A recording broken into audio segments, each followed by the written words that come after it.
Dès qu'ils ont appris la nouvelle, ils se sont réunis, toujours plus nombreux, jusqu'à être des milliers à attendre que la dépouille de leur idole prenne la route. La route d'Ambo, la ville natale d'Hachalu Hundessa, à une centaine de kilomètres de là, dans la région d'Oromia. L'assassinat du chanteur de 34 ans suscite la colère à Addis Abeba et ailleurs en Éthiopie.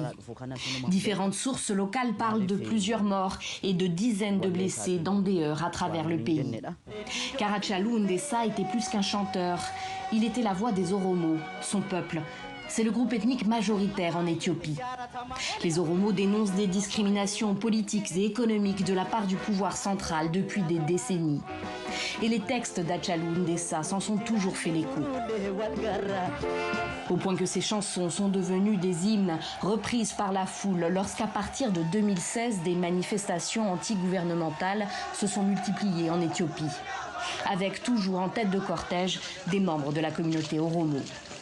Ces rassemblements ont poussé au départ l'ancien Premier ministre remplacé en 2018 par Abiy Ahmed, lui-même Oromo. L'actuel chef du gouvernement appelle ce mardi les Éthiopiens au calme, alors que depuis des mois déjà, son action est toujours plus critiquée et que les élections prévues cette année ont été reportées à l'année prochaine pour cause de pandémie de Covid-19.